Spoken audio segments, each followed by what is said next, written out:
하늘에 계신 저희들의 아버지, 저희 피조물들을 불쌍히 보시고 십자가의 피의 공로와 은혜로 구원하셔서 이 부족한 자들을 부활시키시고 영생의 면류관을 주겠다고 약속해 주신 주 앞에 나와 저희가 예배드립니다. 모든 영광을 주님께 드립니다. 이 예배가 하나님께 바쳐지고 저희의 인생이 주 안에서 새롭게 태어날 수 있도록 축복해 주시옵소서. 예수 그리스도의 이름으로 간절히 기도드립니다.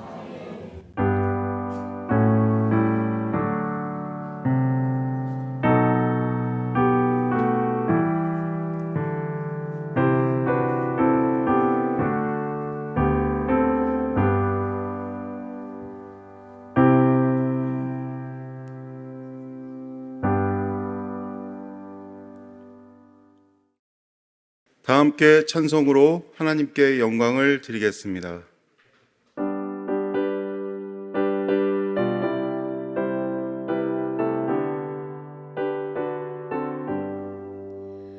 나의 영원하신 기억 생명보다 귀하다. 나의 갈 길 다가도록 나와 동행하소서. 주께로 가까이 주께로 가오니 나의 갈 길 다가도록 나와 동행하소서. 세상 부귀한 일함과 명성 원치 않으며 즐겨 고난 길 가도록 나와 동행하소서. 주께로 가까이 주께로 가오니 나의 갈 길 다가도록 나와 동행하소서. 어두운 골짜기를 가며 험한 바다 지날 때 영원하신 천국 문에 주와 들어가겠네. 주께로 가까이 주께로 가오니 나의 갈 길 다가도록 나와 동행하소서.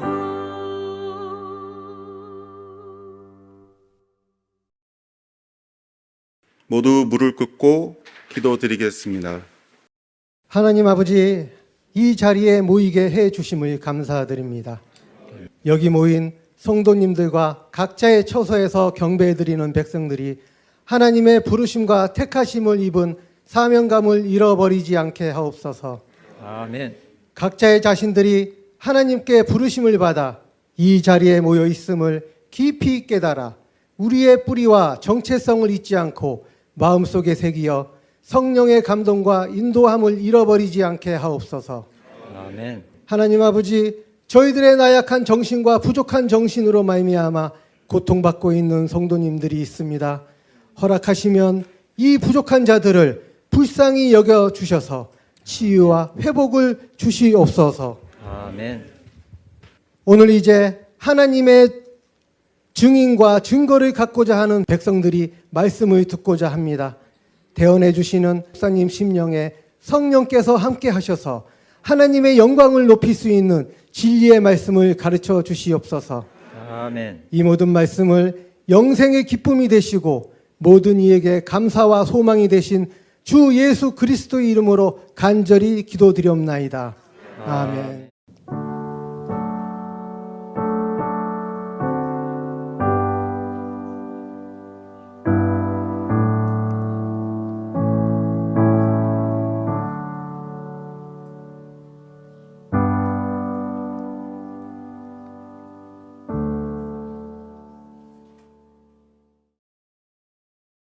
이제 준비된 특별 찬양을 듣겠습니다. 특별 찬양을 들으신 후에 목사님께서 말씀을 대언해 주시겠습니다.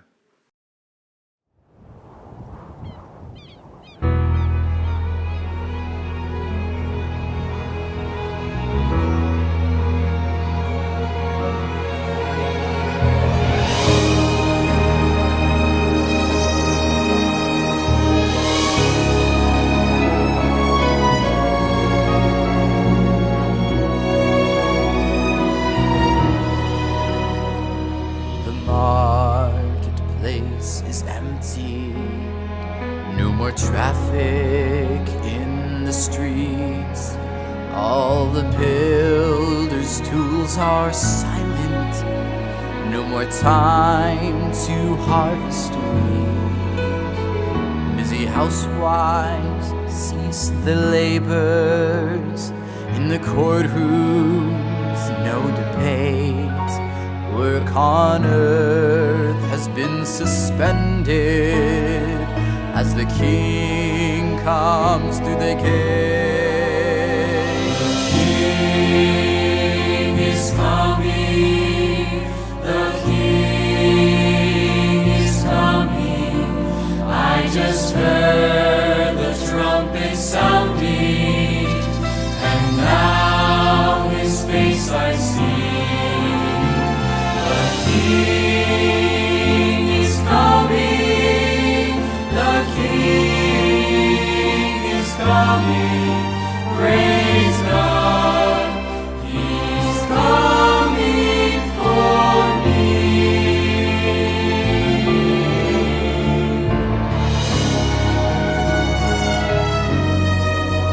Happy faces line the hallways, those whose lives have been redeemed, broken homes that he has mended, those from prison he set free, little children and the aged, hand in hand stand all aglow, those who were crippled, broken, ruined, now clad in garments white as snow. The King is coming.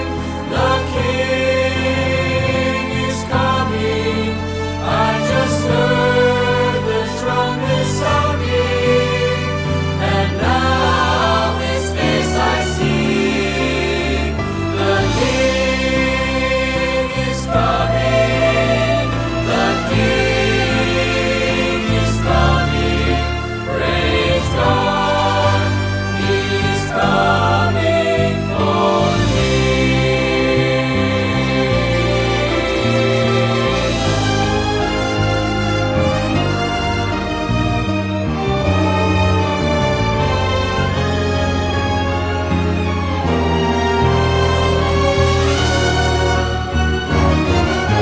I can hear the chariots rumble.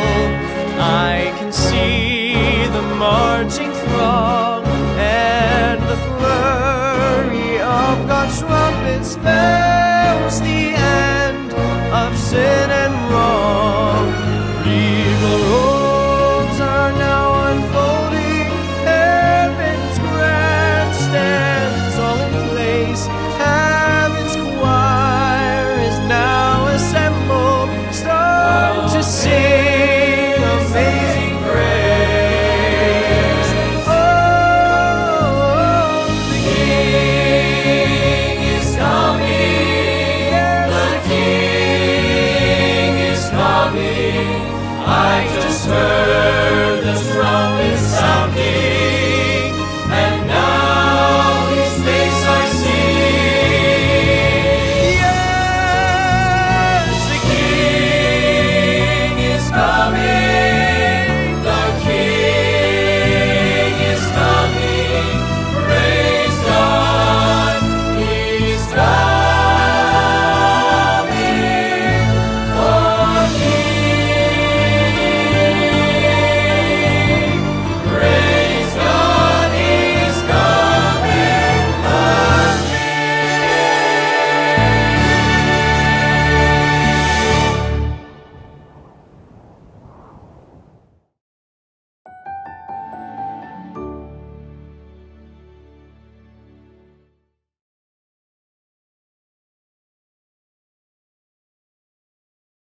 사탄은 죄에 대해서, 복음에 대해서, 율법에 대해서 계속해서 공격했습니다. 매 시대마다 말이죠.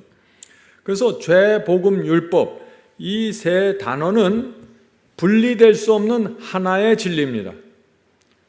이 세 단어를 하나로 묶어서 이 삼각관계를 정확하게 이해하면은요, 그래야만 1세기의 복음이 무엇인지 우리가 이해하게 됩니다. 자, 오늘 주제 성경절을 먼저 보겠습니다. 주제 성경절. 내가 주의 법도들을 영원히 잊지 아니하노니 주께서 이것들 때문에, 주의 율법들 때문에 나를 살게 하심이니이다. 나는 주의 것이오니 나를 구원하소서. 내가 주의 법도들만을 찾았나이다. 시편 110편 93, 94절이 사실 오늘날 많은 분들이 이 주의 율법에 대해서 아주 부정적입니다.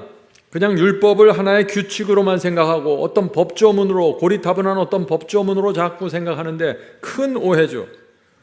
오늘 시편에 나오는 이 말씀이 율법을 바라보는 올바른 태도입니다. 다윗은 주의 법도를 영원히 잊지 않겠다고 했습니다.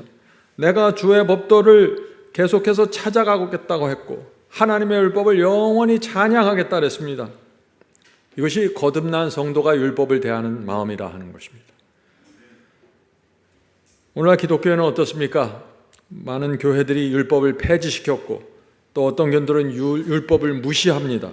또 율법에 순종하고 충성하려고 강조하면은 율법주의라고 또 공격을 합니다.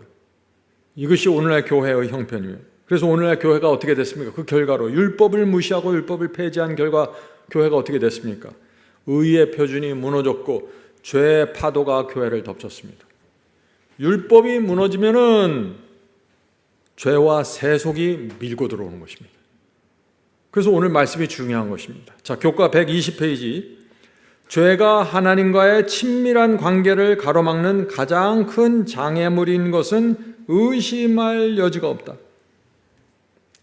죄가 하나님과 우리의 관계를 가로막는 장애물이다 하는 것입니다.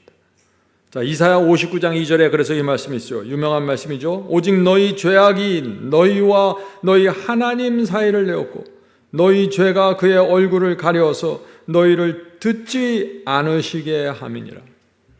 우리가 죄를 범하면 하나님께서 우리를 물리치는 게 아니라 우리가 죄를 범하면 자꾸 양심이 가책이 되고 양심이 무겁기 때문에 우리 스스로 하나님을 자꾸 피하려고 하는 것입니다. 그래서 이 사이가 나게 된다 하는 것이죠. 죄는 우리를 하나님으로부터 그래서 분리시키는 선인데 거기서 멈추지 않고 죄는 더 들어갑니다. 자, 교과 120페이지. 죄를 이렇게 설명합니다. 죄는 우리를 하나님으로부터 분리시킬 뿐 아니라 우리를 속이고 상처 입히고 삼키며 결국 파멸로 이끈다. 죄는 무서운 것입니다. 성도 여러분, 가장 큰 비극이 뭔지 아세요? 가장 무서운 비극. 죄와 더불어 편하게 사는 것입니다. 죄를 범하면 양심의 가책을 느끼고 죄를 범하면 마음이 무겁고 이렇게 돼야 내가 주님을 찾아가서 이 죄의 문제를 해결하게 되는데 죄를 범하는데 죄와 더불어 편안하게 사는 것, 이것이 가장 큰 비극이고 저주라는 것입니다. 자, 교과 120페이지 보겠습니다. 죄를 그대로 죄라고 말하는 것이 누군가를 불쾌하게 할까 염려해서 죄에 대해서 말하지 않고 피해갈 수 있겠지만 결국 우리가 죄와 더불어 편안하게 살기로 선택할수록 하나님과의 관계에서 더욱 멀어지게 된다. 지금 이 시대는 죄를 죄라고 부르면 사람들에게 공격받아요. 사람들이 듣기 싫어합니다. 그러니까 어떻게 해요? 입을 다물게 되는 것이죠. 죄에 대해서 입을 닮으면 또 율법이 흐려지게 됩니다. 왜냐하면 죄는 율법을 범하는 것이니까요. 율법이 폐기됩니다. 죄가 무엇인지도 모르게 살게 됩니다. 이렇게 해서 악순환이 이루어지면서 하나님과의 관계가 아주 멀어지게 되는 것입니다. 자, 그래서 우리 국가에서 세 가지를 정확하게 확인해야 된다. 죄가 무엇인가, 율법이 무엇인가, 복음이 무엇인가, 이 세 가지가 어떻게 삼각 구도를 갖고 관계를 형성하고 있는지 살펴봐야 되는 것입니다. 이 세 가지가 죄, 율법, 복음이 하나로 묶이지 않으면요 세천사 기별을 이해할 수 없습니다. 바벨론의 복음은 저 세 가지가 따로따로 노는 것입니다. 근데 세천사 기별 속에서는 저 세 가지가 하나로 묶여 들어오는 것입니다. 큰 차이입니다. 자, 일요일 소지 가겠습니다. 방해와 유혹입니다. 삼손의 길을 가지 말라. 여기 삼손을 다룹니다. 왜 여기서 삼손이 등장하게 될까요? 왜냐하면 삼손은 율법을 가진 자였기 때문입니다. 나실인이었습니다. 모태부터 삼손은 포도주를 마시지 말라, 부정한 것을 만지지 말라, 먹지 말라, 머리를 깎지 말라 하는 율법을 받았습니다. 삼손은 모태부터 철저하게 살아야 하는 나실인이었습니다. 그런데 그가 크게 무너졌습니다. 왜 무너졌어요? 율법을 가졌다고 율법에 순종하는 것이 아니에요. 율법을 가졌다고 죄를 이길 수 있는 것이 아닙니다. 삼손은 그래서 마지막 시대에 율법을 가진 백성, 교회를 향한 경고가 되는 것입니다. 율법을 가졌지만, 남들이 모르는 특별한 율법을 가졌지만 처참하게 무너진 삼손은 마지막 시대 정도들을 위한 경고의 기별이다 하는 것입니다. 자, 교과 질문 보겠습니다. 122페이지. 사사기에서 하나님의 부르심을 받았음에도 삼손은 유혹에 굴복했다. 그의 삶의 결과는 우리에게 무엇을 가르쳐 주는가? 삼손이 주는 교훈이 무엇인가 하는 거죠. 자, 교과에 정확하게 대답이 나옵니다. 122페이지. 대쟁투는 실제이며 우리 모두는 이 전쟁 가운데 있다. 하늘에서 시작된 우주적 전쟁은 오늘 우리 각자의 삶 속에서도 벌어지고 있다. 율법을 받았지만 대쟁투에서 승리하는 삶을 살지 않으면 그 율법이 무슨 의미가 됐냐? 아무런 도움을 되지 못한다는 것이죠. 성도 여러분, 이 죄, 복음, 율법, 이것은 반드시 대쟁투에서 보아야 한다는 것입니다. 대쟁투를 보지 못하면은 내가 반드시 승리해야 된다, 내가 반드시 하나님 편에 서야 된다 하는 이 확고한 신앙으로 들어갈 수가 없어요. 대쟁투를 보지 못하면 말이죠. 네. 왜 그럴까요? 대쟁투를 보아야, 하나님과 사탄의 전쟁을 보아야 내가 무조건 하나님 편에 서야 되는구나 하고 집중하게 되는데, 대쟁투를 보지 못하면 어떻게 돼요? 믿음으로 말미암는 의를 엉뚱한 방향으로 해석한다는 것입니다. 은혜가 덮어주니까 이 정도면 되지 않을까, 자기 나름대로 엉뚱한 상상을 하면서 신앙한다 하는 것입니다. 대쟁투가 빠지면 무너지는 것입니다. 그래서 자, 에베소서 6장 12절 대쟁투를 말하고 있습니다. 우리의 씨름은 혈과 육에 대한 것이 아니요 우리의 싸움은 사람들과의 싸움이 아니다. 이 혈과 육을 가진 사람들과의 싸움이 아니다. 정세와 건세와 이 어둠의 주관, 세상 주관자들과 하늘에 있는 악의 영들에 대함이라. 하늘에 있는 악한 영들과 싸우는 것이에요. 대쟁투입니다. 그래서 이 대쟁투를 하려면 어떻게 돼요? 우리의 오감, 5가지 감각을 통해서 이 뇌 속으로 들어가는 것을 잘 지켜야 된다. 그래서 절제의 기별이 세워진 것이에요. 성령의 9가지 열매 속에 절제가 있습니다.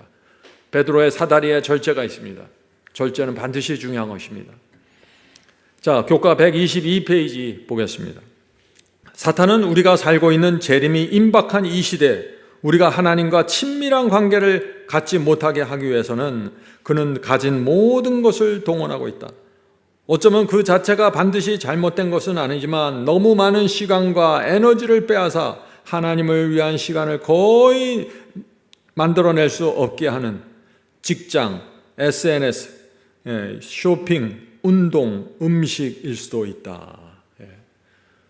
뭐 쇼핑 그 자체가 잘못된 거 아니죠? SNS 하는 거 잘못된 거 아니에요. 그러나 여기서 시간을 너무 뺏어버리고 우선순위가 바뀌고 이러면 하나님과의 관계가 무너지면서 큰 죄로 빠질 수 있다는 것입니다. 그래서 사탄은 한 번에 큰 죄에 빠지도록 우리를 유도하지 않아요.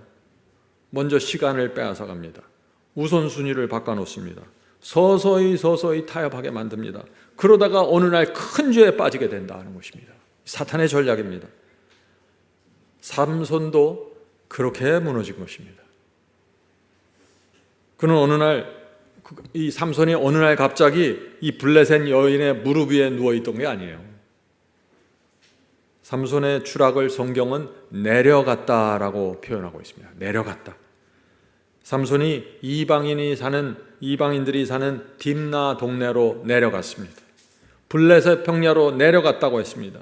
또 이방인들이 모여있는 가사로 내려갔다고 했습니다. 이방인들의 골짜기, 솔의 골짜기로 내려갔다고 했습니다. 한 번에 무너진 것이 아니라 서서히 천천히 계속해서 내려가다 결국 누굴 만났어요? 블레셋 여인, 블레셋 그 여인을 만나게 된 것입니다. 이렇게 무너진다는 것입니다. 자, 그래서 성경 주석 사사기 14장 16, 17절 보면은 이렇게 말합니다. 삼손이 사자는 정복했으나 블레셋 여인만큼은 너무 벅찬 상대였다. 외부에서 몰려오는 강한 사자는 이겼어요.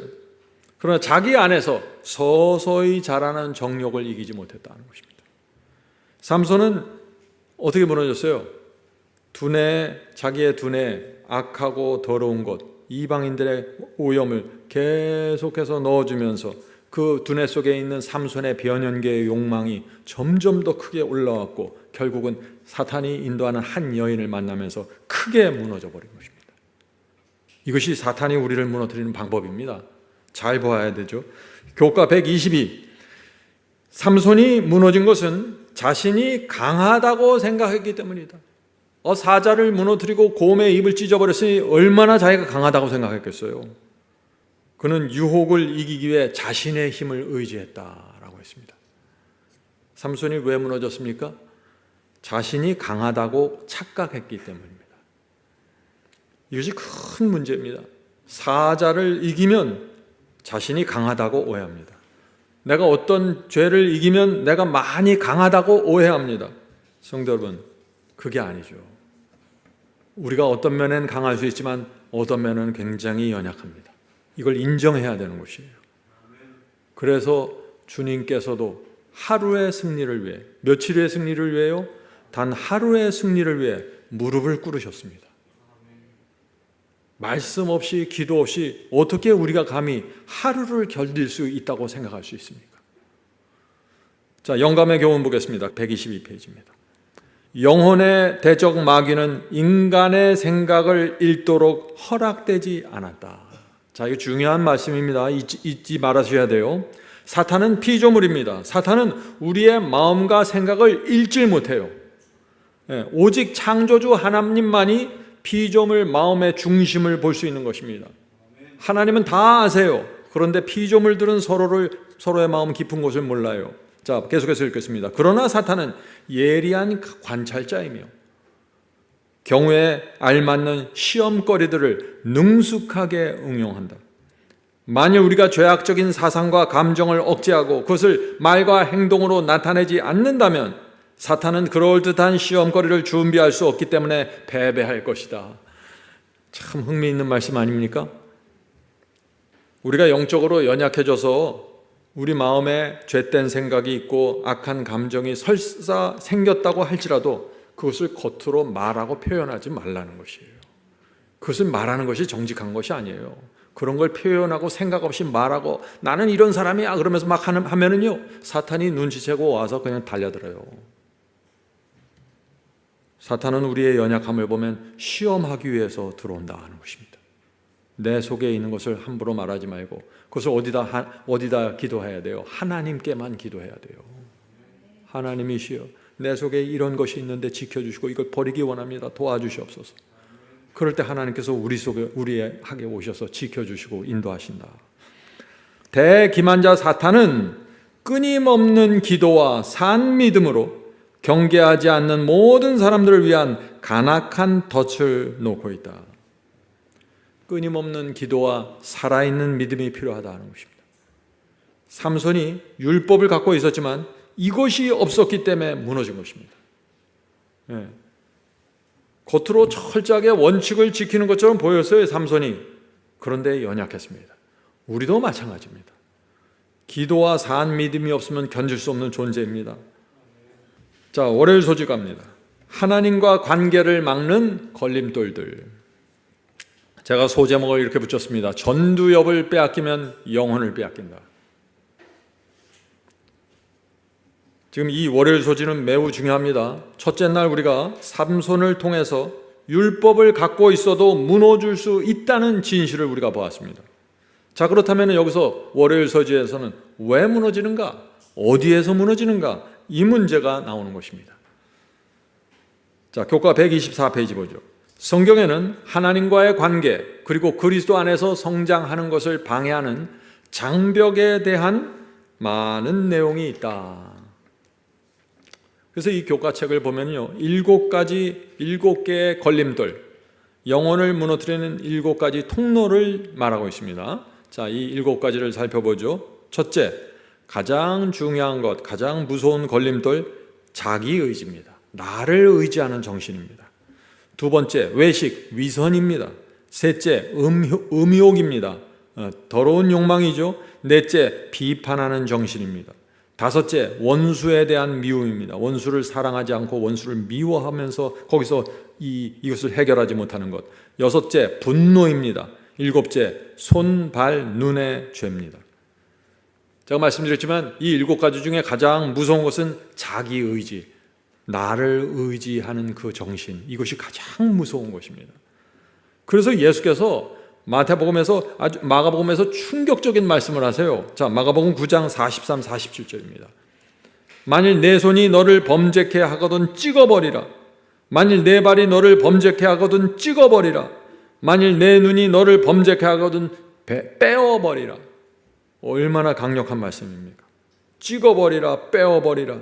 죄를 범하는 것은 다 제거해라. 지금 이 말씀을 하시는 거죠. 자, 이 말씀이 무슨 뜻입니까? 실제로 눈을 빼라는 거예요? 실제로 뭐 손을 잘라내라는 것입니까? 무슨 뜻이에요? 영감의 교훈에 이 말씀 중요합니다. 아주 유명한 말씀입니다. 죄가 우리를 사로잡는 것은 의지를 통해서이다. 변연계를 통해서 충동을 하고 유혹을 합니다. 그러나 우리를 죄로 사로잡는 것은 우리 전두엽에 있는 우리의 의지를 제압함으로써 죄 속으로 끌고 들어간다는 것입니다. 자, 죄가 우리를 사로잡는 것은 의지를 통해서이다. 의지를 굴복시키는 것을 눈을 빼버리거나 손을 베어버리는 것으로 표현하고 있다. 손을 베고 눈을 빼는 것이 무슨 뜻이라고요? 의지를 굴복하는 것입니다. 의지를 하나님께 굴복하는 것을 이렇게 강력하게 표현하고 있다는 것입니다. 이런 마음을 갖고 굴복해야 된다는 것이에요. 변연계에서 일단 충동이 올라오고 변연계에서 일단 자극이 올라오기 시작할 때 이런 단호한 마음으로 가서 하나님께 의지를 굴복해야 전두엽에서 승리가 이루어진다. 지금 이 말씀을 하고 있는 것이죠. 머릿속에서 더러운 충동과 잘못된 생각들이 올라오는데 그걸 가만히 생각 없이 내버려두면 그냥 무너져 버립니다. 내 뜻을 버리고 하나님의 뜻에 굴복하는 것이 평생을 불구나 절름발이로 보내기로 동의하는 것처럼 보일 때가 있다. 이 굴복하는 게 쉽지 않다는 것이죠. 내 뜻을 버리고 하나님 뜻에 굴복하는 것이 평생 절름발이로 사는 것처럼 힘들게 느껴질 수도 있다는 것입니다. 어떤 사람들에게 있어서, 어떤 시험에 있어서 말이죠. 그러나 그리스도는 불구가 되고 상처를 입고 절름발이가 되더라도 영생을 얻을 수 있다면 그것이 더욱 좋다고 말씀하신다. 그대가 재난으로 생각하는 그것이 최고의 유익에 이르는 길이 된다. 자, 성도 여러분, 대답해 보세요. 예수께서 눈을 빼라, 손을 자르라고 한 이 의미가 뭐라 그랬죠? 이 의미가 뭡니까? 의지를 굴복하라는 것입니다. 손을 빼라, 의지를 굴복해라. 모든 죄의 통로는 의지를 거쳐서 일어납니다. 전두엽에서 의지의 결정이 죄입니다. 앞이마 전두엽에서 의지의 결정이 이루어지는 것입니다. 그래서 내가 의지를 항복하면은 손이 항복하게 돼요. 그죠? 내가 의지를 항복하잖아요. 승리하지 못하고 항복하잖아요. 그럼 내 손이 도둑질을 합니다.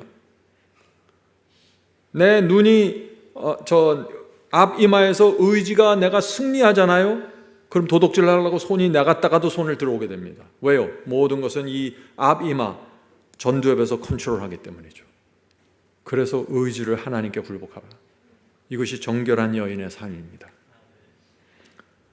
중요한 질문을 드립니다. 자, 그러면 어떻게 하죠? 어떻게 해야 의지를 하나님께 굴복시킬 수 있을까요? 우리의 의지는 연약하다는 것입니다.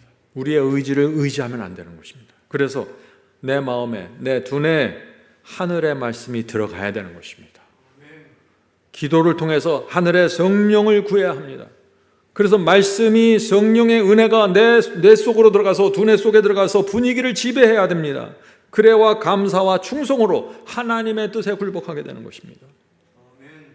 삼손도 이게 안 됐기 때문에, 이걸 안 했기 때문에 무너진 것이에요. 천하장사가 없습니다. 하나님은 생명의 근원이시기 때문에 그분과 교통함으로써만 생명을 소유할 수 있다. 그걸 분명하죠. 하나님과 교통해야 생명을 받아요. 우리의 의지를 하나님께 바침으로써 의지를 하나님께 바친다. 의지를 하나님께 굴복한다. 똑같은 얘기입니다. 우리의 의지를 하나님께 바침으로써만 그분께서 당신의 생명을 우리에게 주실 수 있다. 예, 하나님 제가 하나님 편에 쓰겠습니다 하고 의지를 바치고 의지를 굴복할 때 그분께서 내게 생명을 주셔서 올바른 선택을 하고 올바른 결정을 하도록 인도하신다는 것입니다. 그래서 핵심은 뭐예요? 의지를 하나님께 바치는 것입니다. 아무리 내가 주님을 사랑한다고 고백해도, 아무리 내가 이웃을 사랑한다고 고백해도 의지가 하나님께 굴복하지 않으면 어떻게 돼요? 죄가 들어와서, 변형계의 충동이 들어와서 내 전두엽을 지배해버린다. 죄가 시작된다는 것입니다. 오늘 많은 사람들의 문제가 뭡니까? 주님을 사랑한다고 말합니다. 주님의 은혜를 찬양합니다. 그런데 의지를 굴복하지 않습니다. 고백에서 끝나요. 만일 자아에 매달려 마음을 하나님께 바치기를 거절한다면 사망을 택하고 있는 것이나 다름없다. 멸망을 택하고 있는 것이나 다름없다는 것입니다. 자아에 매달리는 것입니다. 내 뜻, 내 감정에 매달립니다. 그러면서 하나님께서 성령을 통해서 호소하시는데 굴복하지 않습니다. 내 의지를 바치지 않습니다. 그러면 어떻게 돼요? 내가 멸망을 택하고 사망을 택하는 것과 똑같다는 것입니다. 굉장히 중요한 말씀입니다. 이게 의지를 굴복하고 자아를 십자가에 못 박는 것 같은 뜻인데, 이것이 없으면요 신앙은 그냥 아주 무기력한 감정놀이고 봉사놀이에 끝나요. 교회 놀이에 끝나버립니다. 이것은 아무런 의미가 없게 돼요. Signs of Times 1901년의 기별입니다. 중요한 말씀이 계속해서 이어집니다. 오늘 하늘의 책에는 기회가 주어졌더라면 범했을 죄들도 적혀있다. 많은 사람들이 이 말씀을 읽고 기가 막혀 하죠. 죄를 범한 것도 아니고 기회가 앞으로 주어졌으면 범했을 그런 죄들도 하늘 기록책에 기록되어 있다 하는 말씀이에요. 무슨 뜻이에요 이것이? 하나님은 모든 은밀한 일들과 함께 모든 드러난 일들을 심판하실 것이다. 오늘 이 말씀을 잘 들어보세요. 성도 여러분, 우주 법정에서는요 이미 행한 죄만 심판하는 것이 아니에요. 무슨 뜻인가? 기회가 있으면 범죄했을 죄, 기회만 있으면 튀어나올 그 죄까지 하늘 기록책에 기록해 둔다는 것입니다. 왜 그럴까요? 하나님께서는 겉으로 드러나는 행위를 심판하는 분이 아니에요. 하나님께서는 우리의 의지를 보시는 것입니다. 네가 무슨 의지를 마음속에 갖고 있나 그걸 보시는 것이에요. 그래서 겉으로 손이 움직이지 않고 눈에 띄지 않지만 내 마음속에, 내 전두엽에 분노와 음욕과 욕심을 붙잡고 있고 품고 있으면 기회가 생길 때 그것은 뛰쳐나오잖아요. 내가 저 사람을 미워하면은요, 그 미움을 내가 품고 있으면은 겉으로는 조용히 점잔을 빼고 있을 수 있어요. 그러나 상황이 딱 세팅이 되면은 그 미움이 드러나서 뒤통수를 딱 치잖아요. 그래서 이미 생기지 않은 죄도 마음속에 있으면 기록한다 이것입니다. 야곱은 환도뼈가 부러지던 밤에 의지가 깨어지고 무너졌습니다. 그날 야곱은 이스라엘이란 새 이름을 받았습니다. 우리도 이스라엘의 이름을 받아야 된다는 것입니다. 환도뼈가 부러지던 날 우리의 환도뼈, 내 의지가 깨어지고 무너져야 된다는 것입니다. 내 속에서 그리스도의 능력이 나오면서 이스라엘이 되는 것입니다. 하나님께서는 우리의 의지를 파괴하려고 하지 않으신다. 하나님께서 우리 자유의지를 억지로 강제로 강요하지 않으시죠. 이 자유의지, 의지는 전적인 우리의 관할이고 우리의 책임입니다. 사탄도 마음대로 못하고 하나님도 마음대로 강요하지 못해요. 우리의 의지를 순결하고 깨끗하게 된 상태로 다시 돌려받기 위하여 우리는 그것을 하나님께 바쳐야 된다. 이것이 복음의 신비입니다. 의지를 드리면 내 의지를 잃어버리는 것이 아니라 정결케 된 의지를 다시 돌려받는다는 것입니다. 이것이 바로 새 마음을 받는다는 뜻입니다. 전에는 내가 죄를 사랑했어요. 내 의지가 죄를 사랑했습니다. 그런데 이제 새 마음을 받으니까 내 의지가 죄를 싫어하게 되고 밀어내게 되는 것이에요. 의지를 들여서 새 의지를 받은 사람입니다. 성도 여러분, 의지를 굴복할 믿음과 용기가 필요합니다. 심지어 손 하나가 끊어져 나가는 그런 어려움이 있는 그런 고통이 있더라도 의지를 굴복해야 된다, 주님께. 왜 예수께서 손이 끊어져 나가고 발이 끊어져 나가는 것 같은 그런 표현으로 의지의 굴복을 말했을까요? 사탄이 우리의 환경을 그런 식으로 세팅해요. 그런 아주 결단적인 그런 의지의 굴복이 내 마음에서 작동되지 않으면 못한다는 거예요. 사탄이 이런저런 이유로 우리를 붙잡고 있기 때문에. 자, 화요일 소지 보겠습니다. 율법입니다. 사탄이 가장 먼저 공격한 것, 계속해서 지금까지 공격하는 것, 하나님의 율법입니다. 죄가 무엇인지 알려면 율법을 알아야 합니다. 율법이 없으면 죄도 없습니다. 그렇죠? 저기 초등학교 앞에, 저희 교회 앞에 초등학교가 있죠. 그 초등학교 앞에 시속 40km, 45km 이하로 달려라 하는 율법이 없으면 어떻게 돼요? 거기서 100km 달려도 죄가 아니잖아요. 율법이 없으면 죄가 없는 것입니다. 자, 교과 저자는 아주 핵심적인 질문을 합니다. 교과 질문 보겠습니다. 126페이지. 비신자에게는 죄를 어떻게 정의하고 설명하겠는가? 성경은 죄를 어떻게 묘사하고 있는가? 로마서 3장 20절과 요한일서 3장 4절 읽어보라. 자, 우리가 비신자들, 믿지 않는 사람들에게 죄를 어떻게 설명하시겠어요, 여러분들? 죄는 아담으로부터 물려받은 본성이다. 그래서 우린 태어나면 다 죄인이야. 이렇게 세상 사람들에게 설명하겠어요? 그게 통한다고 생각하십니까? 내가 왜 아담 때문에 내가 그 죄를 뒤집어 써야 돼? 세상 사람들은 100% 이렇게 대답합니다. 그래서 죄가 내 책임인지 아담으로부터 물려받은 책임인지 그것을 정확하게 규정해야 된다. 지금 그 말씀을 하는 것이에요. 요한일서 3장 4절 보겠습니다. 죄에 대한 정의입니다. 죄를 짓는 자마다 불법을 행하나니 죄는 불법이라. 죄는 실수가 아니에요. 내가 알면서 의도적으로 율법을 무시하는 것이에요. 그것이 죄입니다. 그래서 리비엔 헤럴드 1890년 기별을 보면 이렇게 정확하게 나와 있습니다. 죄는 곧 율법을 범하는 것이라. 이것이 성경이 주는 죄에 대한 유일한 정의이다.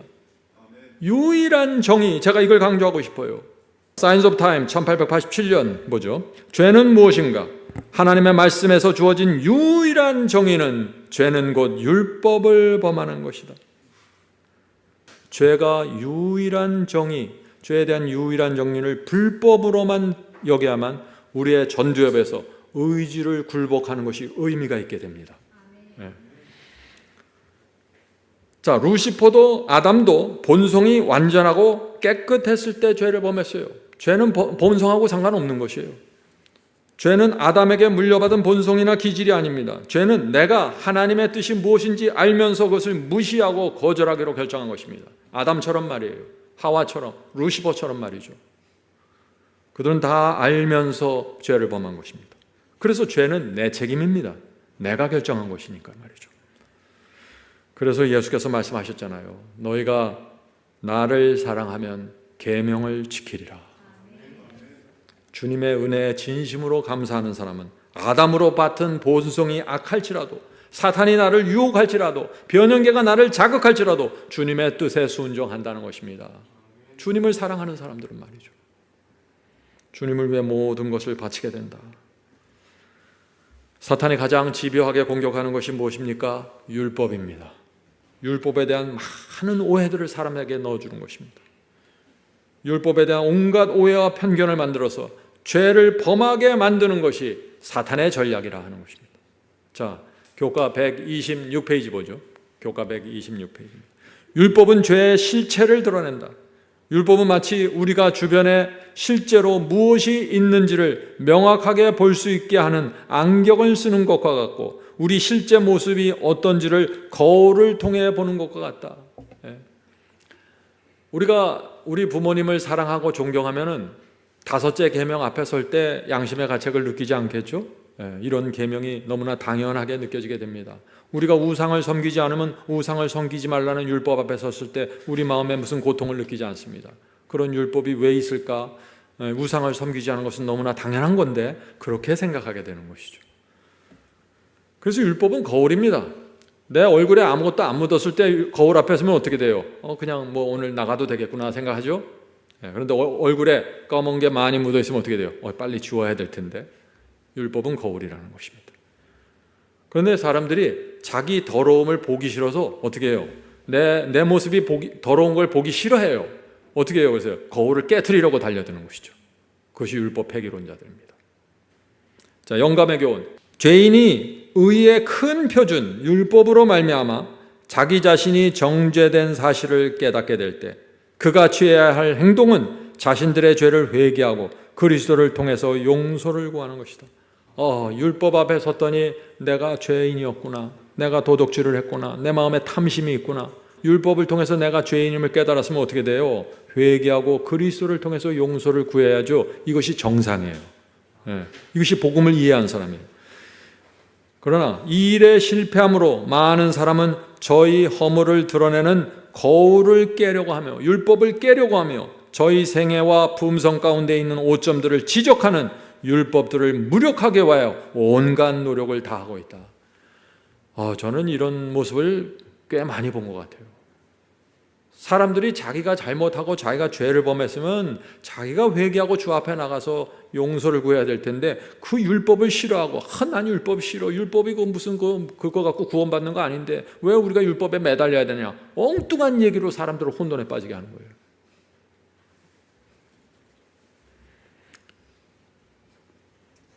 자, 이제 더 깊은 진리로 들어갑니다. 율법은 단순한 규칙이 아닙니다. 율법은 하나님의 품성의 사본입니다.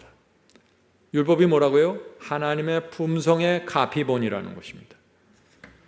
자, 그러니까 율법을 깨트릴 수 있어요? 폐지할 수 있습니까? 없어요. 이건 하나님의 성품이에요. 하나님의 성품을 10가지 계명으로 표현해 준 거예요. 그걸 누가 깨트리고 누가 변경하려고 공격합니까? 자, 요한일서 3장 4절에 그 성경 주석을 보겠습니다. 하나님의 율법은 하나님의 품성의 사본이다. 예수는 사람들에게 하나님 아버지의 품성을 드러내기 위하여 왔다. 그러므로 예수는 실물로 보여준 하나님의 율법이다. 예수님은 살아있는 율법이세요. 그리고 율법은 글로 쓰여진 예수님입니다. 많은 사람들이 예수님의 사랑이 중요하지 뭐가 율법이 중요하냐고 오해한 것이에요. 전혀 이것을 모르는 거예요. 예수님은 살아있는 율법이고 율법은 글로 쓰여진 예수님이 같은 거예요.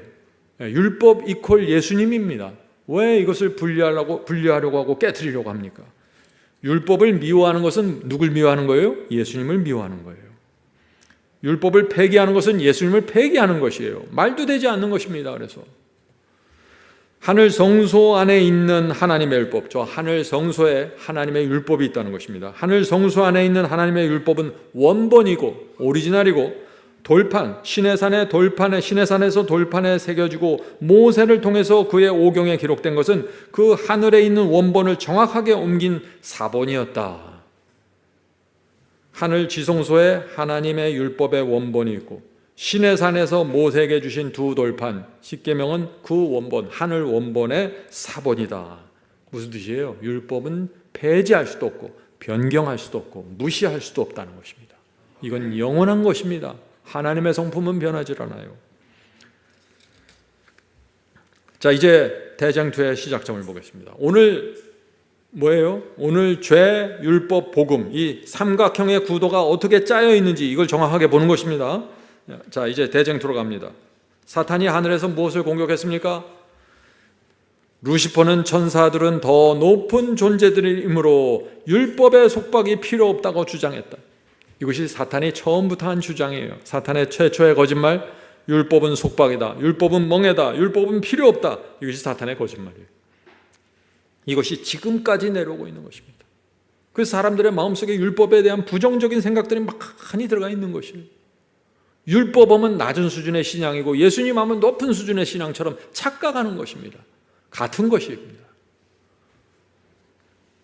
십계명은 하나님과 이웃 사람에 대한 사람의 의무를 총망라하고 있으며 모든 조항이 다 근본적인 사랑의 대원칙에 기초를 놓고 있다. 그래서 전제 조건은 뭐예요? 사랑이에요. 너희가 나를 사랑하면 계명을 지키리라. 너희가 나를 사랑하면 우상 숭배하지 않을 것이야. 너희가 나를 사랑하면 부모를 존경할 것이야. 너희가 나를 사랑하면 거짓말하지 않을 것이야. 전제 조건은 대원칙은 사랑입니다. 사랑에서 10개의 계명이 세워졌다. 사랑과 율법은 분리할 수 없는 것입니다. 요한일서 5장 3절 하나님을 사랑하는 것은 이것이니 우리가 그의 계명들을 지키는 것이라. 그의 계명들은 무거운 것이 아니로다. 어떻게 계명이 무거운 것이 아니에요? 사랑이기 때문에 무거우지 않은 거예요. 사랑하는 사람에겐 무겁질 않아요. 근데 사랑이 없는 사람에겐 계명이 무거운 것입니다. 요한일서 5장 3절 성경 주석으로 봅니다. 그리스도인에게 하나님의 계명이 어렵고 힘든 것이 아닌 이유는 순종이 사랑의 결과이기 때문이다. 주님을 사랑해서 순종하고 이웃을 사랑하기 때문에 친절하게 대해주는 것입니다. 하나님을 사랑하는 것들은 그분의 요구를 지키고, 하나님을 사랑하는 자들은 그분의 요구를 지키고 권고를 따르는 것에서 기쁨을 찾는다. 아이들이 엄마 아빠의 말에 순종해서 기쁨을 누리는 것처럼 우리도 아버지의 말에 순종하는 것을 통해서 우리 생에 기쁨이 채워진다는 것입니다. 성도 여러분, 율법주의가 뭐예요? 율법주의는 사랑 없이 율법을 지키는 것입니다. 사랑 없이 봉사하는 것이에요. 율법주의예요. 사랑하지 않는데 구원받으려고 율법을 억지로 지키고 억지로 봉사하고 율법주의예요, 다 이것이. 그런데 사랑하면은 자연히 율법을 지키게 되는 것이죠. 누구도 그 순종을 막을 수 없고 누구도 그 봉사를 막을 수 없는 것입니다. 성도 여러분, 율법은 거울입니다. 율법은 거울입니다. 거울을 깨지 마십시오.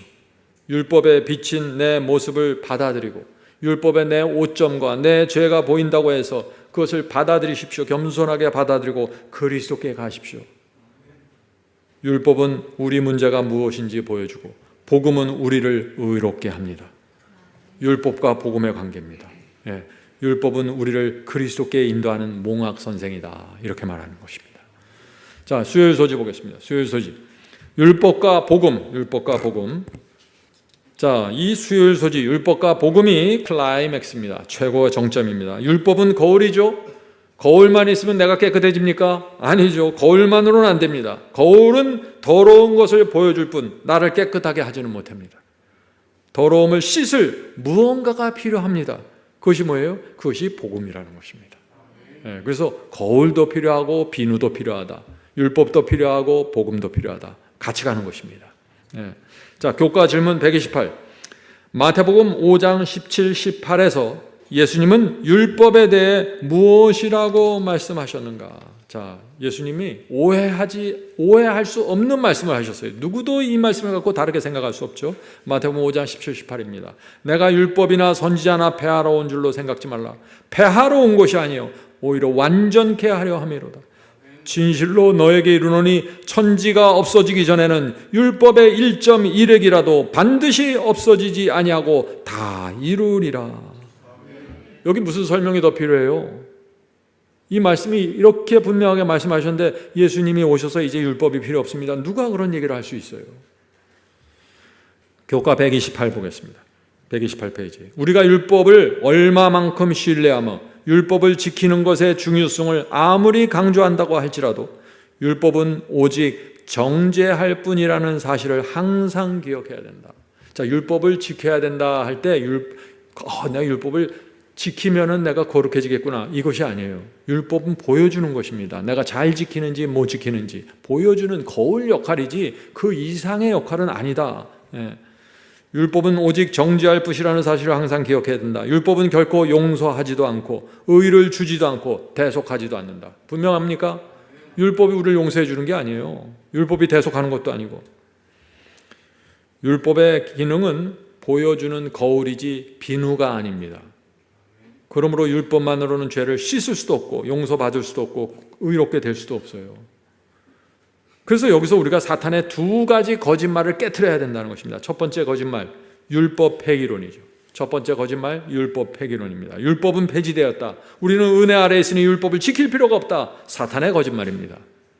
두 번째 거짓말, 율법주의입니다. 율법주의 어떻게 하냐? 율법만 잘 지키면 구원받는다. 율법주의, 사탄의 거짓말이에요. 율법주의에는 결정적인 문제가 뭐예요? 율법주의는 내 의지만 있어요. 내가 결심하고 내가 잘해서 내가 지키면 난 구원이야. 아니에요. 성령이 없잖아요. 율법주의의 치명적인 문제는 성령이 없는 것이에요. 그래서 로마서 7장에도 성령이라는 단어가 안 나와요. 자기가 그냥 도전하고 지키려고 하다가 그냥 무너져서 쓰러져 버린 그 모습이 로마서 7장입니다. 성령이 없이 내 힘으로 율법을 지키려고 하다가 무너지는 것, 그것이 율법주의입니다. 그래서 참 율법주의를 분별하기가 쉽지가 않아요. 왜? 율법주의에 빠진 사람은 율법을 열심히 지켜야 한다고 말을 하거든요. 그래서 참 아름답게 보여요. 근데 그 속에서 역사하는 성령의 역사가 없다는 것입니다. 기름이 없는 것이 미련한 처녀입니다. 자, 그래서 사탄이 사용하는 두 개의 칼, 하나는 율법 폐기론, 또 하나는 율법주의입니다. 조심해야 됩니다. 정말 조심해야 돼요. 교과 128. 율법은 우리가 왜 용서받아야 하고 왜 의롭다함을 받아야 하며 왜 속죄가 필요한지를 지적할 뿐이다. 너는 여기 흠이 있어. 넌 여기 죄가 있어. 넌 여기 불순종이 있어. 넌 용서받아야 돼. 의롭다함이 필요해. 율법은 우리에게 지적해서 가르쳐주는 역할이다. 그래서 율법과 함께하고 율법을 이해하는 기초가 되는 것은 복음이다. 그래서 율법에는 반드시 복음이 같이 붙어 있어야지 사람이 의롭게 된다는 것입니다. 자, 영감의 교훈 보겠습니다. 율법과 복음은 완전한 조화를 이루고 있다. 또한 서로 받들어준다. 복음과 율법은요, 서로 대적하고 서로 경쟁하는 관계가 아니에요. 복음과 율법은 완전한 조화를 이루고 있어요. 서로 도와줍니다. 율법은 그 모든 존엄성을 가지고 양심과 대결하며 죄를 위한 화목제물이신 그리스도에 대한 필요를 죄인이 느끼게 한다. 우리가 율법 앞에 서면 어떻게 됩니까? 율법이 우리의 양심을 찌른다는 것이에요. 그래서 그리스도께 가라는, 그리스도께 가서 복음을 받으라고 인도한다. 그것이 율법의 기능입니다. 그런데 복음은 율법의 능력과 불변성을 인정한다. 복음은 반드시 율법의 기능을 인정하는 그 가르침이 있어야 된다는 것입니다. 참된 복음에는 바울은 율법으로 말미암지 않고는 내가 죄를 알지 못하였다고 하였다. 율법에 의해서 간곡히 찔림받은 죄에 대한 감각은 죄인을 그리스도께로, 구세주께로 인도한다.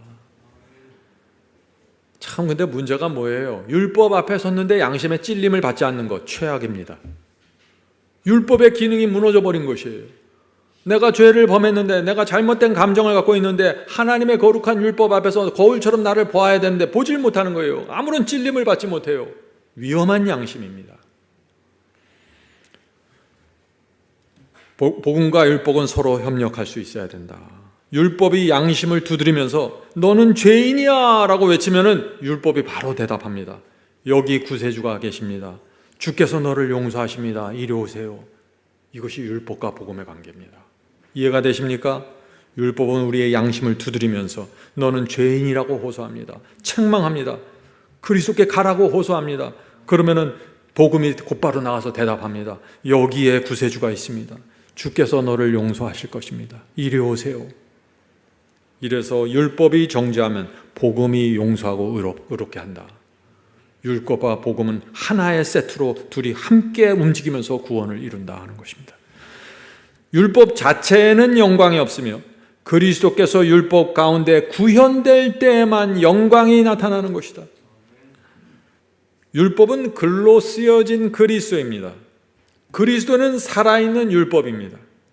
그러므로 우리가 그리스도의 정신으로 율법을 지킬 때 그 율법이 영광이 되고 율법은 그 목적을 성취하게 된다는 것입니다. 당연하지 않겠어요? 내 원수를 사랑하라. 율법이잖아요.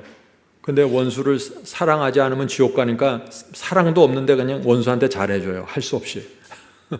그런 율법에는 그리스도께서 있는 율법이 아니라는 것입니다. 그 안에는 영광이 나타나지 않는다는 것이죠. 그래서 율법은 반드시 그리스도의 정신으로 들어가서 지켜야 된다. 율법은 즉 의로운 생애, 완전한 품성을 요구하지만 인류는 그 요구에 미칠 수가 없다. 우리의 이런 두뇌, 우리의 이런 전두엽의 자유의지로는 율법의 요구를 완전하게 이룰 수가 없어요. 우리는 너무 연약합니다. 인류는, 계속해서 읽어보죠. 인류는 하나님의 거룩한 율법의 요구를 충족시킬 수 없다. 그러나 그리스도께서는 인간으로서 지상에 오셔서 거룩한 생애를 사시고 완전한 품성을 개발시키셨다. 그리스도께서는 그것이 뭐예요? 중요합니다. 그리스도께서 하신 그 완전한 승리와 성품, 그것을 받고자 하는 모든 자들에게 값없이 선물로 주신다. 자, 말씀을 정확하게 이해해야 돼요. 앞에서는 우리는 할 수 없어, 우리는 연약해, 오직 그리스도만 가능해 해놓고 뒤에서 말씀하시잖아요. 예. 그리스도께서는 그것을 그리스도께서 이룩하신 공로, 완전한 승리와 성품을 받고자 하는 사람들에게는 그것을 값없이 나눠주신다. 믿음과 성령의 역사를 통해서 말이죠. 의의 선물은 믿음과 성령의 역사로 받는 것입니다. 자, 빌립보서 3장 9절 보겠습니다. 내가 가진 의는 율법에서 난 것이 아니요 오직 그리스도를 믿음으로 말미암는 것이니 곧 믿음으로 하나님께로서 난 의라. 빌립보서 3장 9절. 많은 분들이 이 성경절 보고 그것 봐라, 의는 율법에서 난 것이 아니니까 율법 무시하고 살아도 돼, 오직 그리스도야, 그리스도만 잘 믿으면 돼, 이렇게 생각하죠. 큰 오해라는 것입니다. 성경 주석을 보죠. 빌립보서 3장 9절에 대한 성경 주석입니다.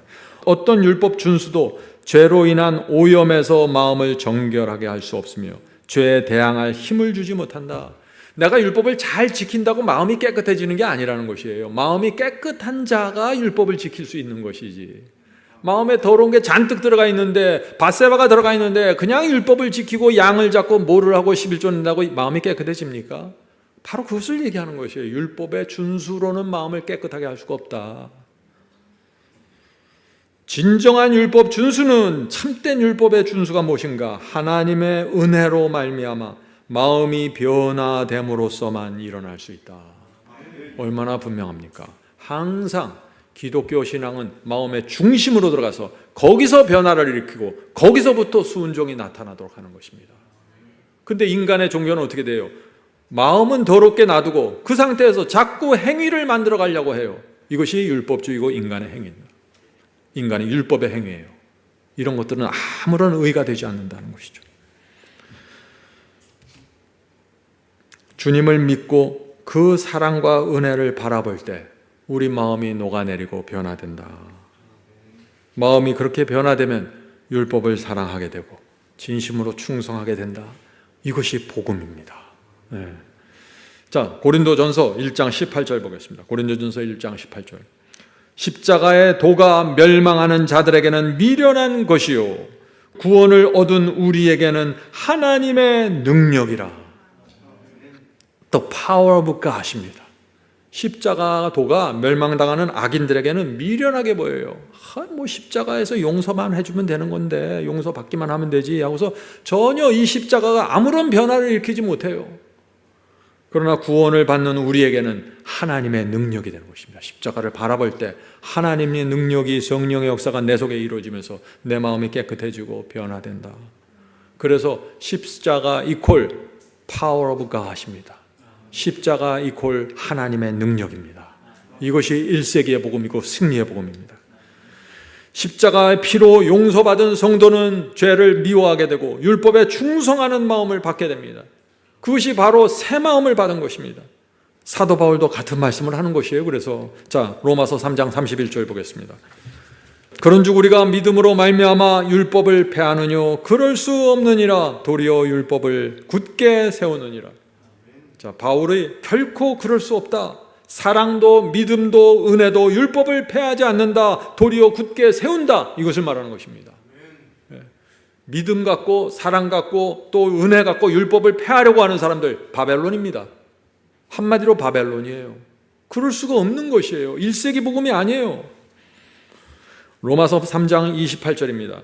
그러므로 사람이 의롭다 하심을 얻는 것은 율법의 행위에 있지 않고 믿음으로 의롭게 되는 줄 우리가 인정하노라. 자, 바울의 말씀을 오해하면 안 돼요. 바울은 믿음으로 의롭게 된다고 했죠. 무슨 뜻입니까? 실제로 내 마음은 의롭지 않은데 믿기 때문에 의롭다고 해주는 것입니까? 이게 그런 뜻이에요? 아니죠. 실제로 하나님께서 마음을 의롭게 변화시켜 주기 때문에 의롭다고 선언하시는 것이죠. 성경 주석 로마서 3장 28절에 대한 정의가 아주 분명하게 나옵니다. 여러분들 성경 주석 로마서 3장 28절에 대한 성경 주석 잡아야 됩니다. 칭의는 하나님 앞에서 사람의 법적 신분이 인격에 관계없이 조정된 것이 아님을 음시한다. 칭의 받았어요. 인격이 변화돼야 된다는 것입니다. 칭의는 받았는데 인격은 그냥 변화가 안 돼요. 가짜라는 것이에요. 칭의, 의롭다 하심을 받을 때 반드시 인격이 변화된다. 칭의 받을 때 새 마음을 받기 때문에 인격의 변화가 생긴다는 것입니다. 말이 달라지고 태도가 달라지고 모든 사람들과의 관계가 달라지는 것이죠. 고상한 사람이 되는 것이에요. 계속해서 읽겠습니다. 그리스도를 믿는 믿음은 구세주와 개인적인 관계를 수반한다. 칭의는 회심, 거듭남 그리고 성화 속에서 계속하여 성장하고 변화되는 경험과 분리될 수 없다. 분명하죠? 칭의는 성화와 분리하지 마십시오. 칭의와 성화는 같이 가는 것입니다. 칭의는 받았는데 성화는 안 된다. 가짜입니다. 그런 건 없어요. 1세기의 복음이 아닙니다. 의롭다 하심을 받는 자는 반드시 변화됩니다. 변화되지 않는 칭의는 거짓 칭의라는 것입니다. 왜 그럴까요? 칭의라는 것은 떨어져 있던 가지가 포도나무에 붙는 거 아니에요. 칭의는 그리스도와 연결되어서 내 속으로 생명의 수익이 들어오는 것이에요. 그러므로 칭의 받은 사람은 자연히 성장하고 변화되는 것입니다. 포도나무에 가지가 붙으면 거기서 잎이 나오고 꽃이 피고 열매가 맺는 것이에요. 칭의는 성화 같이 가는 것입니다. 자, 바울은 믿음으로 의롭다고 했는데 믿음으로 의로워지는 것이에요. 근데 율법으로 칭의를 받으려고 하는 사람들이 있어요. 율법으로 칭의를 받으려고 애쓰는 사람들이 있어요. 그들은 이렇게 생각합니다. 내가 율법을 잘 지켰으니 의롭다 하심 칭의를 받았다. 나는 계속해서 율법을 지키려고 노력해서 난 성화될 거야. 율법주의입니다. 잘못된 것입니다. 생명이 없잖아요. 가지가 포도나무는 생명이 없잖아요. 여기 내 노력과 내 의지밖에 없어요. 지금 이 속에 이 경험 속에는. 진리는 뭐예요? 복음으로 받는 칭의입니다. 이런 고백을 하게 되는 것입니다. 그리스도께서 율법을 완전히 지키셨고 나를 위해 피를 흘리고 죽으셨다. 주님의 피와 은혜를 통해 나는 죄 사함을 받았고 지옥의 정죄, 율법의 정죄에서 풀려났다. 주께서 내 의가 되셨다. 이제 나는 주님을 위해 모든 것을 바치고 순종의 길을 갈 것이다. 이것이 참된 칭의입니다. 이 차이가 아십니까? 오늘 이 공부 여러분들 여러 번 들으면서 이것을 명백하게 마음에 세우셔야 됩니다. 자칫 잘못하면 율법주의로 들어가고 자칫 잘못하면 거짓 칭의에 빠져버립니다. 인간이 주님과 같은 형상으로 변화될 때까지 주님의 변화시키는 능력이 영혼을 감동시킬 것이다. 성도 여러분, 여러분들이 말씀을 들을 때 여러분의 영혼이 감동이 됩니까? 그것이 칭의 받는 자들의 특징입니다. 저들은 거룩한 성품의 참여자들이 되며 저들이 완전한 표준에 이를 때까지 하나님의 뜻에 일치하기 위하여 신실하게 발전해 갈 것이다. 거듭난 사람들, 칭의 받은 사람들은 하나님의 뜻에 일치하기 위하여 신실하게 살아가게 된다. 자, 율법과 복음의 관계를 한 문장으로 요약하면 이것입니다. 수요일 소지 마지막 결론입니다. 율법은 진단서입니다. 네가 잘못됐다. 너에게 문제가 있다. 진단서입니다. 복음은 처방약입니다. 율법은 거울이고 복음은 비누입니다. 율법은 죄를 보여주고 복음은 죄에서 건져냅니다. 구원합니다. 복음과 율법 둘 다 필요합니다. 그래서 둘 다 영원한 것입니다. 복음이 영원한 것처럼 율법도 영원합니다. 둘 다 그리스도에게서 나오는 것입니다. 그리스도께서 율법을 쓰셨고 그리스도 자체가 율법이 되십니다. 자, 목요일 소지 간단하게 하고 마치도록 하겠습니다. 암과 행함. 자, 여기에 소제목은 반석 위에 섰는가 모래 위에 서 있는가. 지금 여러분의 신앙이, 우리의 신앙이 반석 위에 있는가 모래 위에 있는가 정확하게 보시기 바랍니다. 죄와 복음, 율법의 진리를 안다고 해서 구원받는 것이 아니에요. 핵심은 주님의 뜻대로 행하는 것이라. 자, 마태복음 7장 22절 23절입니다. 그날에 많은 사람이 나더러 이르되 주여 주여 우리가 주의 이름으로 선지자 노릇하며 귀신을 쫓아다며 많은 권능을 행치 아니하였나이까. 그때 내가 저에게 밝히 말하되 내가 너희를 도무지 알지 못하니 불법을 행하는 자들아 내게서 떠나가라 하리라. 참 이거 기가 막힌 일 아닙니까? 선지자 노릇하고 귀신 쫓아내고 이적까지 행했어요. 최고 수준의 신앙처럼 보입니다. 그런데 예수께서 그들에게 불법을 행하는 자들아 내게서 떠나가라. 왜 그럴까요? 그들이 율법에 순종하지 않았다는 것이에요. 겉모습은 매우 종교적이었습니다. 그러나 하나님의 말씀대로 율법대로 살지 않았다는 것입니다. 성경 주석 7장 마태복음 7장 22절에 대해서 이렇게 설명합니다. 현재와 영혼을 통해 가장 위대한 이적은 하나님의 형상에 따라 변화된 생활이다. 성도 여러분, 꿈을 꾸지 못하고 아무런 이적도 없습니까? 환상도 보지 못해요? 걱정할 것 없습니다. 가장 큰 이적이 뭐라고요?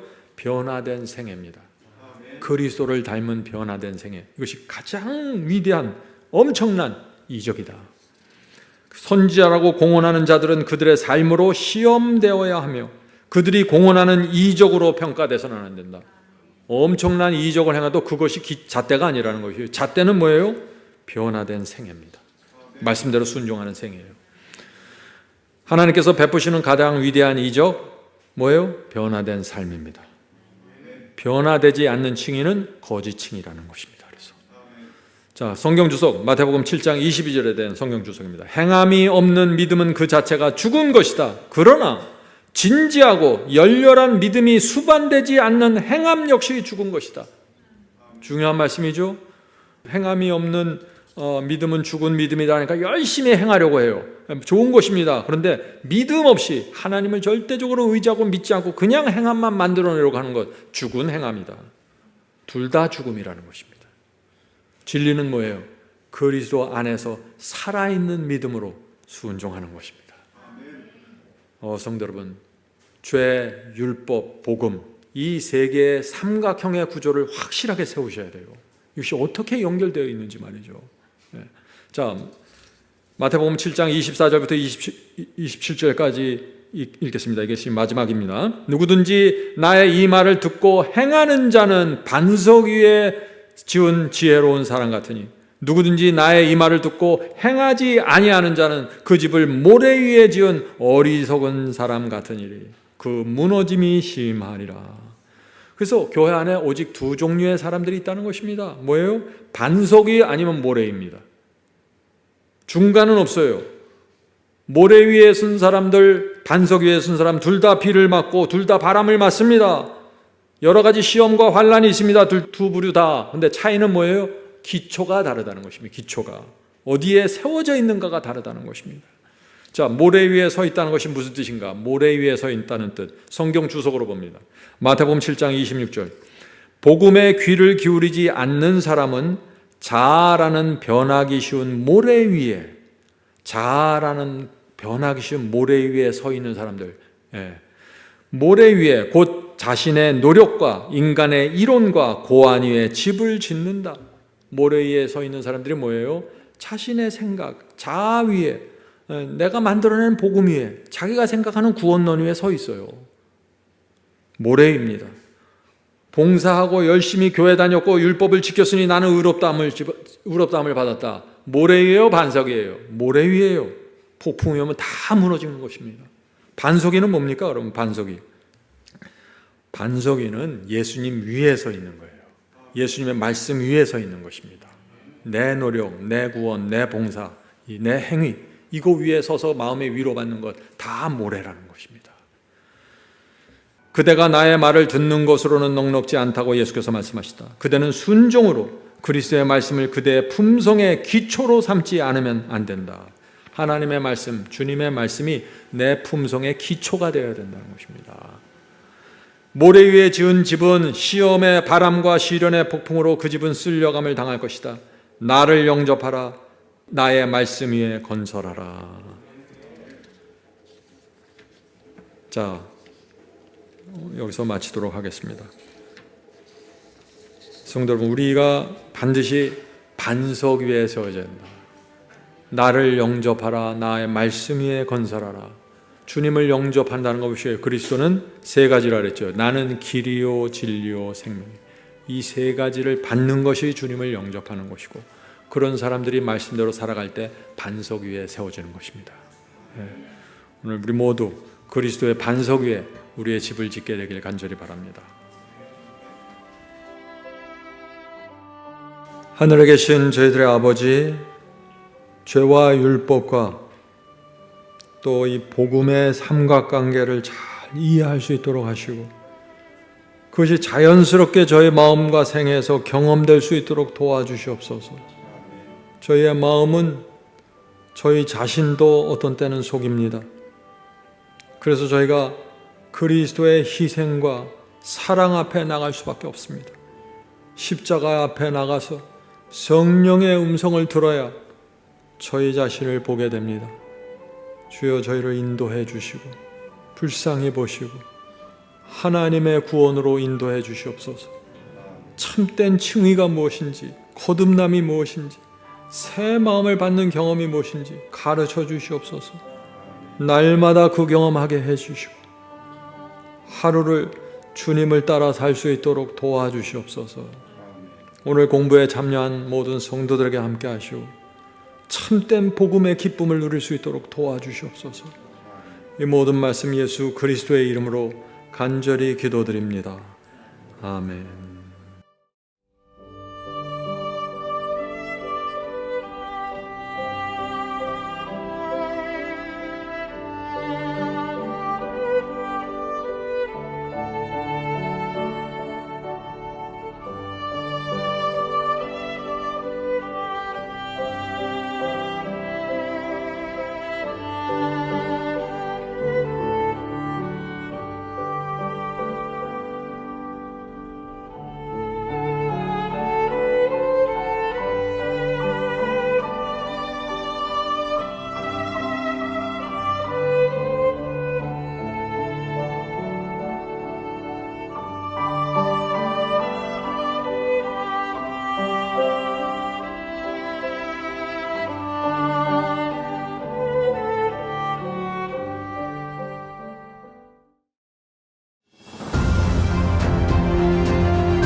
안녕하십니까. 온라인 성경 공부방을 소개합니다. 온라인 성경 공부방 바이블 칼리지는 한 번 시작하면 다음 강의가 기다려지는 아주 매력있는 성경 연구 과정입니다.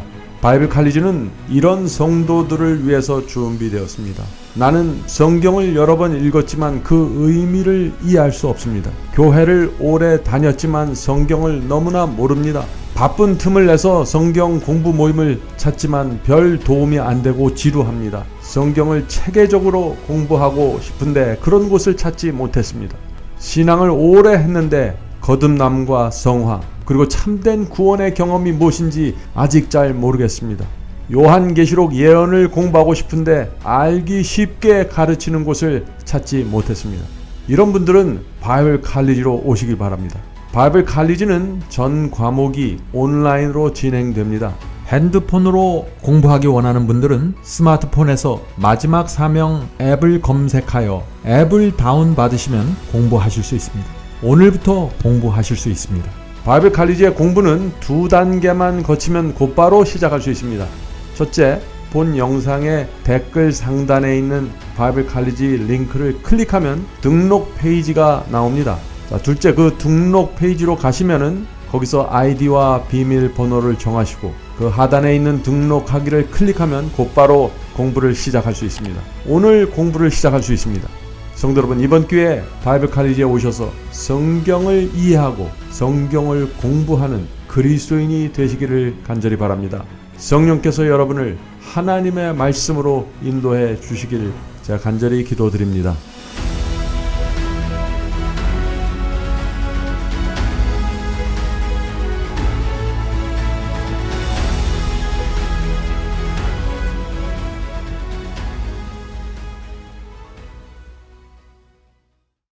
성도 여러분, 마지막 사명에서는 아침 예배 채널을 유튜브에서 별도로 운영하고 있습니다. 아침 예배 채널에서는 매일 새벽 4시에 예배 영상이 올려지고 있으며 특별히 아침 9시에 예배가 진행됩니다. 아침 9시 예배가 아침 예배 채널의 독특한 특징입니다. 원하시는 분들은 유튜브에서 아침 예배 채널을 별도로 구독 신청하여 주시면 저희와 함께 아침마다 예배 드릴 수 있습니다. 매일 아침마다 하나님의 말씀으로 저희 모두가 주 앞에 나와 예배 드리는 신앙으로 함께 나가게 되길 간절히 바랍니다. 감사합니다.